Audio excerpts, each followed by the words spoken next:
How are you all? My name is Dr. Jay Madan. हम हमेशा अलग अलग टॉपिक्स पे बात करते हैं. We talk about different things all around. क्योंकि इस समय पितृपक्ष चल रहा है. Well, most of you will think what is Pitrupaksha? So this is the time you must have heard कि श्राद्ध चल रहे हैं. कुछ auspicious मत करो, कुछ नया मत करो. And you must have seen घर में एक बार इन 15 दिनों में आलू पूरी हलवा बनता है, and then या खीर बनती है, and then you give it to people in the temple and stuff like that.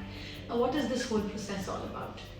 This is the phase of life, this is the period of an year where everything in your life, your emotions, your mind should be at a stage of let go.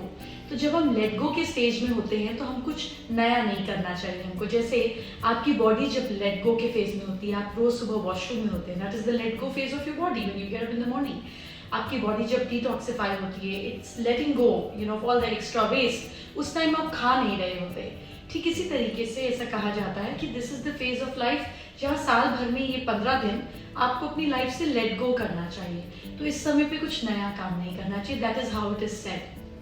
The next thing is कि इस समय आप अपने ancestors को याद करें. See, till 7th generation, genes keep repeating. The Y chromosome always keep repeating. So we have habits, we have physical appearances like our forefathers, और उससे भी ऊपर की जनरेशन में कई बार आपने सुना होगा लोग कहती हैं बिल्कुल अपनी दादी की जैसी है, या ये बिल्कुल अपने ग्रैंडफादर के जैसा है. So you take physical appearance and you also take habits, likes and dislikes like them, you know, and then we get it in this birth and we have to take it forward. So this is the time when you need to be thankful to them. So the whole process is कि आपकी life में जो भी important tools रहे जिन्होंने आपको आज बनाया जो आप हैं, that is part of you or your अंश of them, you should look back and be thankful to them. This is a very simple thing. अब इसके लिए पहले के समय में कहा जाता था कि ब्राह्मण भोज कराओ और पितृदोष हो जाता है, इसके लिए रेमेडीज करो. You know all that we've been hearing. The simplest and the easiest way is आपको जो खाने में अच्छा लगता है, अगर आपको नहीं पता कि आपके एल्डर्स को क्या अच्छा लगता है, anything that you like, just be thankful to your ancestors कि आप उनकी फैमिली में आए.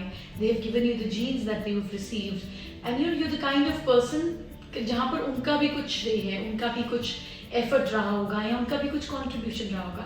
Just be thankful to them, and that is it. And you can also give it to people who are needy, who are poor. Actually इन्हीं लोगों को खिलाना चाहिए. भरे हुए को और भरने से कुछ नहीं होता लाइफ में.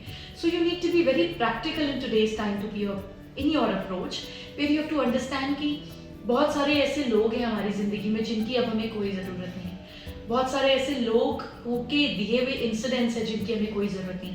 ऐसी ग्रजेस, ऐसे इमोशंस, इन सबको हम होल्ड कर बैठे हुए हैं जिसकी अब हमारी लाइफ में कोई ज़रूरत नहीं. जो कि एक टॉक्सिक एक एसिड की तरह हमारी बॉडी, हमारे माइंड, हमारे इमोशनल बॉडी में है.